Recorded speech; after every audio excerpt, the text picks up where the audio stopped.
All right, let's dive straight into this explainer. Today, we're breaking down an absolute heavyweight round of 16 clash at the 2026 World Cup. On one side, the defending champions, Argentina, fighting to keep their global crown. On the other, a history-making Egypt squad playing completely with house money. The stakes literally couldn't be higher at the Mercedes-Benz Stadium in Atlanta, and the tactical battle we're about to unpack, well, it's absolutely fascinating. Now, to really get where Argentina's head is at right now, we actually need to rewind to the 111th minute of their round of 32 match.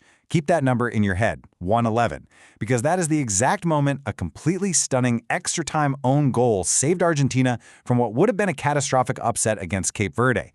I mean, they were pushed to the absolute limit, actually trailing on aggregate before they finally scraped through with a 3-2 win.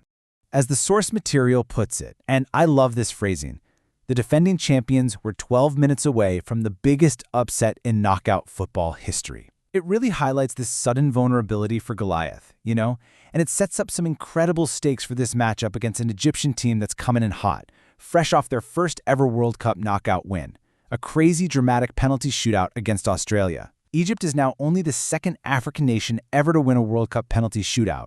They are hungry for more. Okay, Section 1, the resume. Form and head-to-head history. Just keep in mind as we go, this is literally uncharted territory. These two nations have never actually played each other at a World Cup. Looking at the numbers here, you're going to see a massive contrast. We're talking Argentina's high-scoring offensive firepower up against Egypt's incredibly stingy defense. So Argentina has already racked up 11 goals in the tournament, wildly overperforming their expected goals, or XG, which basically measures the likelihood of a scoring chance, which sat at just 8.0. They are a total attacking juggernaut. But then, look at Egypt. They have conceded just one single goal the entire time. They're built on this absolute defensive solidity, keeping things incredibly tight at the back.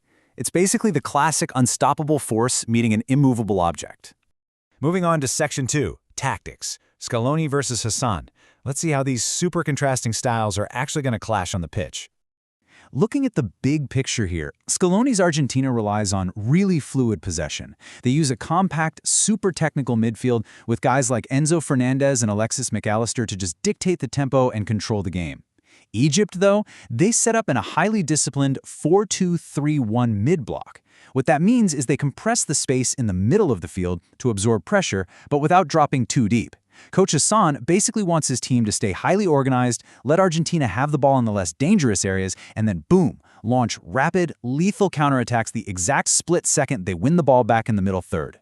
Now, where this tactical matchup gets genuinely scary for Argentina is right at the back. Their world-class center backs were actually exposed by raw pace recently. Against the Cape Verde team ranked 67th in the world, Christian Romero and Lisandro Martinez had these moments where they were caught completely flat-footed in transition. Ultimately, they had to be bailed out by their goalkeeper, Emiliano Martinez, who pulled off these absolutely heroic late saves just to keep them in the tournament. And you better believe Egypt is going to look to exploit those exact same vulnerabilities. Their blueprint relies entirely on their double pivot. That's their two defensive midfielders, Mohamed Lashin and Marwan Attia, just soaking up that intense Argentini pressure. The very second they win the ball, they are hardwired to launch immediate, devastating transitional attacks right into the open space behind Argentina's high backline. It's a highly calculated strategy, and it's the exact same one that almost sank the defending champs just a few days ago.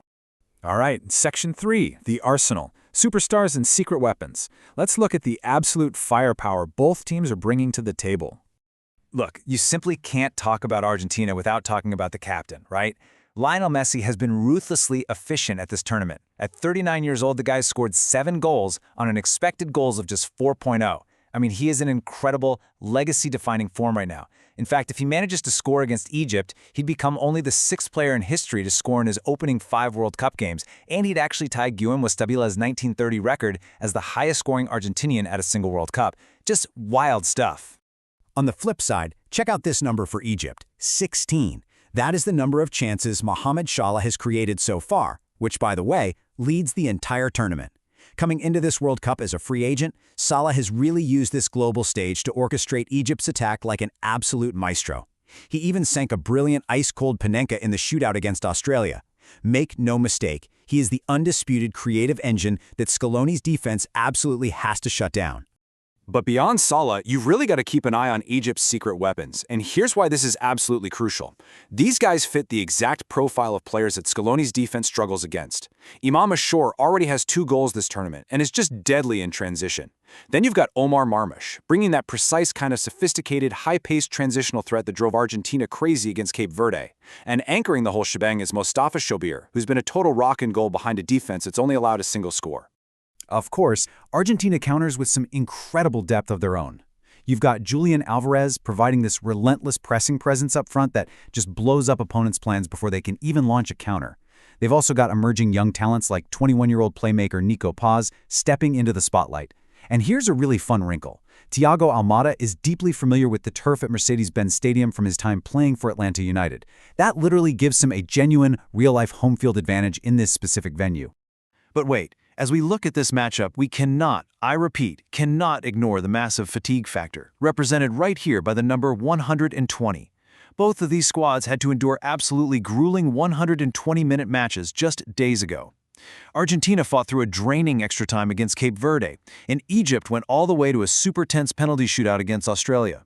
So, how heavily do those extra minutes weigh on the legs of veterans like Messi, DePaul, and Salah, especially in that humid Atlanta heat?